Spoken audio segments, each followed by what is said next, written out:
Fala pessoal, bacana. Hoje tô um esporte mais fino aqui, apesar de ter saído do fórum agora há pouco. Tô aguardando minha esposa sair da drogaria e vou bater um papo com vocês rapidamente a respeito de um tema sensível, mas um tema importante, né? Como se deve dar o processo de subestabelecimento, né? Quando, por exemplo, você está patrocinando um determinado cliente e de repente, por algum motivo, né, muitas vezes por insatisfação ou muitas vezes por má fé de outros colegas, né, que muitas vezes trabalham sem ética, né, muitas vezes são imorais e outras vezes porque foi uma indicação de uma pessoa, né, que esse cliente confia, enfim, diversos são os motivos. Certo é que é direito do réu, do investigado, de qualquer pessoa escolher o seu patrocinado, o seu patrono, né? Escolher quem vai patrocinar a sua causa. É a escolha absoluta dele. Obviamente que, havendo um contrato, e sempre aconselhamos que haja um contrato, aconselho inclusive que haja cobrança de honorários a título de consultoria e também cobrança de honorários, obviamente, via contrato devidamente assinado pelas partes, né? Para que se no futuro haja esta questão do subestabelecimento para um outro colega, né, tem ali alguma cláusula delimitando como será feita essa transição, né?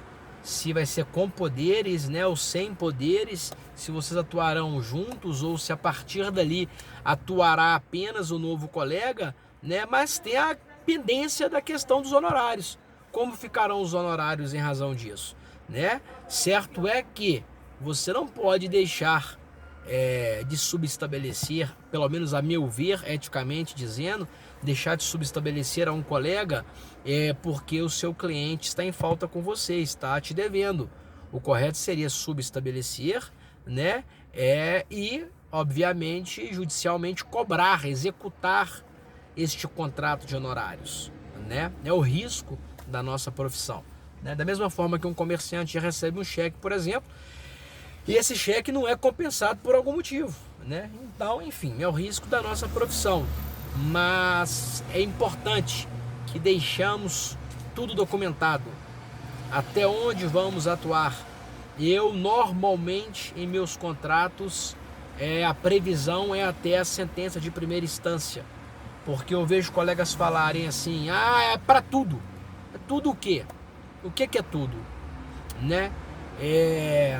Seria justo com o cliente eu cobrar um valor X, como se eu viesse a atuar eventualmente no Tribunal de Justiça, em sede de recurso, seja como apelante ou apelado, e esse cliente de repente fosse absolvido em primeira instância e o Ministério Público não recorresse.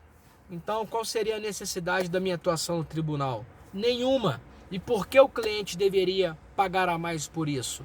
Não há justificativa plausível, né? Mas infelizmente você vê colega dizendo que é para tudo. Aí, você muito esperto às vezes, o novato, fala que é para tudo. Aí o cliente acha que você tem dinheiro até Brasília, que ele tem direito de recorrer até Brasília, ao STJ ou ao STF. Quando sabemos bem que as hipóteses dos recursos especial e extraordinário, né, das instâncias extraordinárias, são hipóteses raríssimas, né? Não funcionam esses tribunais em Brasília como tribunais de apelação, terceira ou quarta revisão, terceira ou quarta instância, vamos dizer assim, de revisão de conteúdo fático probatório. Não, é apenas o direito, seja o direito material ou o direito constitucional.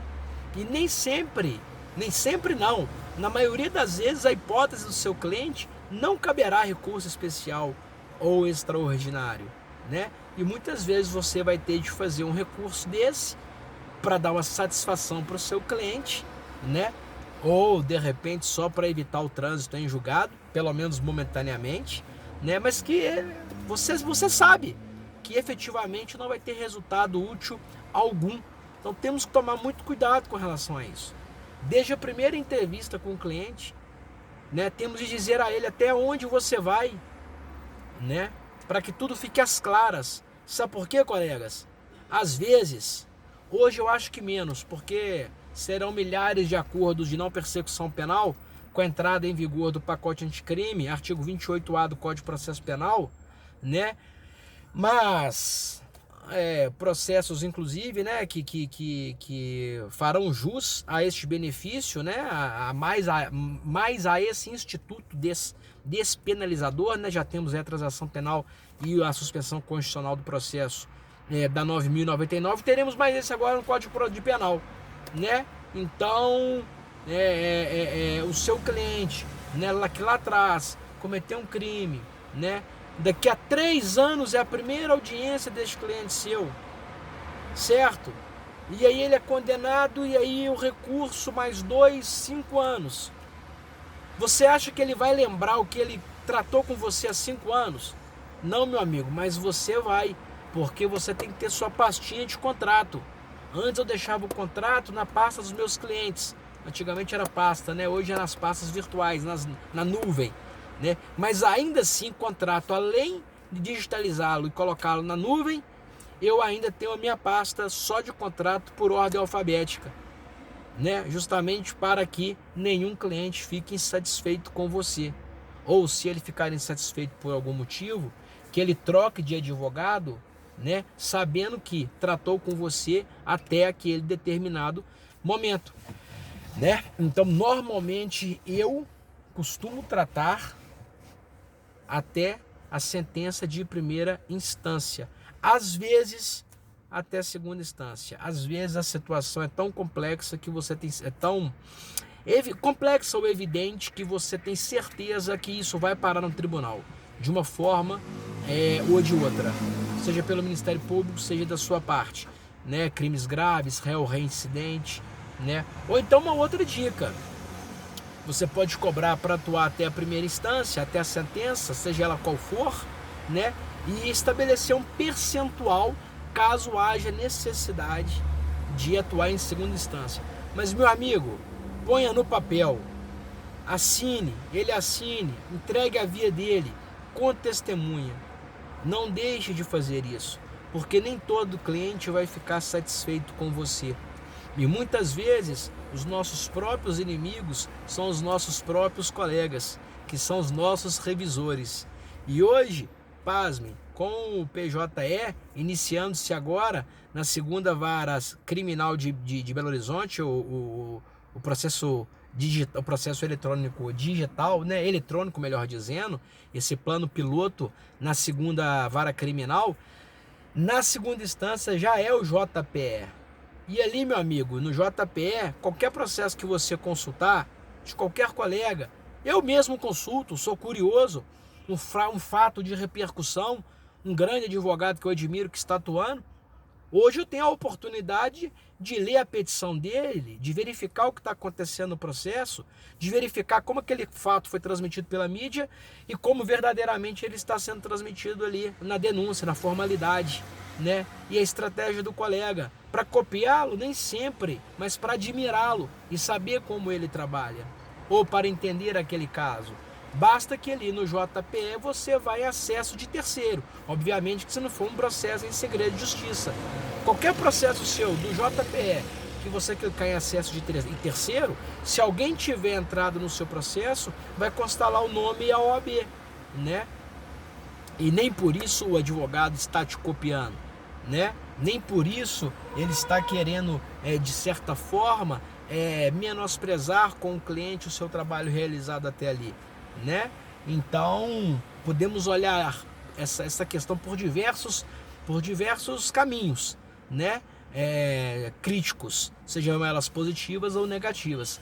Certo é que temos que tomar muito cuidado, que hoje todo cliente tem direito a ter acesso ao seu processo, sempre teve. Mas antes o cliente contratava lá no interior, você aqui na capital, aquele advogado mais esperto, o processo está com MP, o processo está concluído, o processo sumiu no fórum, hoje não cola mais, hoje tem um Google, Jus Brasil, o cara joga o nome dele lá, acha o processo. Então hoje a informação para o cliente 24 horas, o tempo todo, né? E se ele tiver te pedir um acesso a uma peça, se você é um advogado competente, militante, você fornece essa peça para ele. Eu não nego alegações finais, razões de recurso. Eu mostro a ele o porquê daquele resultado, positivo ou negativo. Obviamente que muito antes disso, né, nas várias entrevistas com o cliente, nós já sabemos ali o que poderá vir a acontecer, tá? Mas a ideia toda deste áudio um pouco longo, até porque ela não retornou ainda, de dar essa ideia de sempre formalizarmos, darmos recibo, né? Quem aí já se constituiu em sociedade individual, dá entrada, né? Recolher o imposto de renda como pessoa jurídica. Aliás, eu tenho uma sociedade individual, de milhares de colegas têm, vale bastante a pena se você for verificar essa questão do imposto de renda ao final, entendeu? E é isso, formalize, não deixe de formalizar o ato, né? Atenda o cliente normalmente ali com uma testemunha, um estagiário, com outro colega, né? Muitas vezes fale com o cliente para que se faça acompanhar, porque às vezes ele está voltando, assim que ele te contratou, ele está voltando. Pô, o que o advogado falou sobre aquilo, né? Sobre isso. Então isso é muito importante, né? E principalmente essa questão do subestabelecimento, né? Não vou nem entrar na parte aqui que o advogado vai juntar uma procuração em cima da sua na tora, né? Eu vou nem entrar nessa parte, que isso aí é uma outra polêmica, uma polêmica muito séria, né? Isso dá processo ético, e um advogado que faz isso, que faz a juntada de uma procuração em cima da outra, sem contactar o colega, sem pedir para que seu cliente peça ao colega para que subestabeleça, esse aí nem merece ser advogado. Já aconteceu um fato comigo assim, uma vez, no habeas corpus ainda, mas depois eu trato desse tema com vocês. Valeu, galera, essa aqui é a ideia de hoje, um forte abraço.